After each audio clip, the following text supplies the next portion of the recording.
7:31, a local deadly school shooting raises frustrations over a Maryland state law. Investigators are not allowed to speak with the 16-year-old suspect because they say the Child Interrogation Protection Act keeps them from doing their job.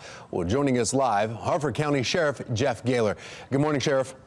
Good morning. Thanks for having me on this morning. Yeah, sure.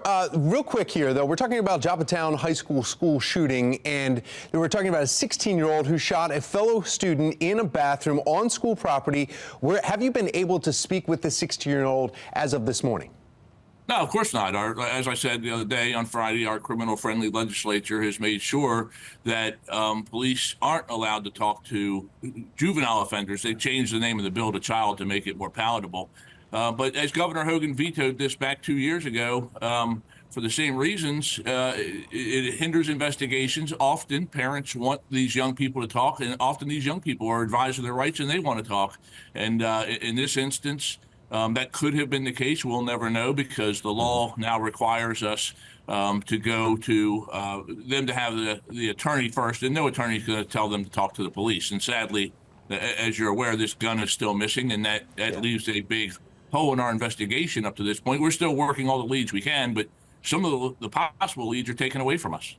That's one of the biggest issues here is that the gun's still out there and you can't even go to the person that you suspect is the shooter here, the one that you caught off school grounds after hearing about it. Can't question them. So what does this do for your investigation, though? I mean, you train for school shootings. You go through a lot of different trainings with your whole staff here, and then to be able to capture the alleged gunman, but yet not be able to talk to him. How does that change your entire investigation then?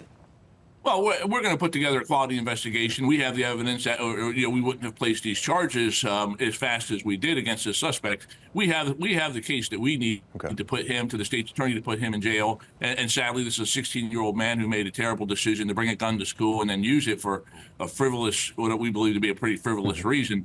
So he'll pay over the course of his lifetime. So it doesn't hinder that part of the investigation. But certainly, we want that gun. That gun poses a threat to other people, young people, old people out in our community or elsewhere until we get it off the street. So we want that weapon recovered. We want to put all the pieces together. So it's frustrating. It's severely frustrating. Sheriff Gahler, you had said that this 16-year-old would be tried as an adult. You also said that it was his first day going to school and he brought a gun with him, so this is premeditated. But if you don't have that gun or can't find that gun, does that change the way that you then will go after and tell the prosecutors? No, we have the evidence that we need that this individual perpetrated this crime. So it's not going to hinder that part of the prosecution of the case. But again, it's certainly concerning because it's in the hands of somebody out there, we suspect.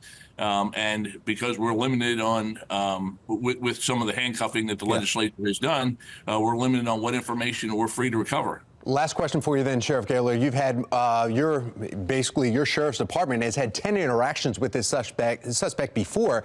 There's been communication then with them. Have any of them been including violence or weapons?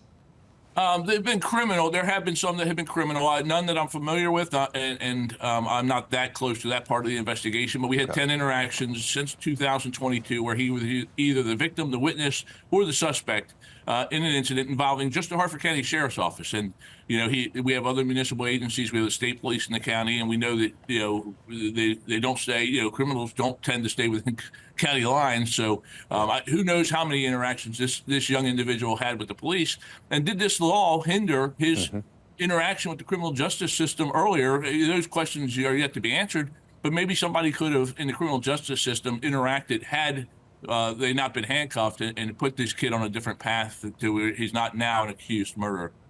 Harford County Sheriff Jeff Gahler, thank you so much. We appreciate it giving us a few minutes of your time. Sure, thank you. Thank you. I'm Mary Bubala. Thank you for watching. Here's another video for you to watch. Also take some time to subscribe to our YouTube channel.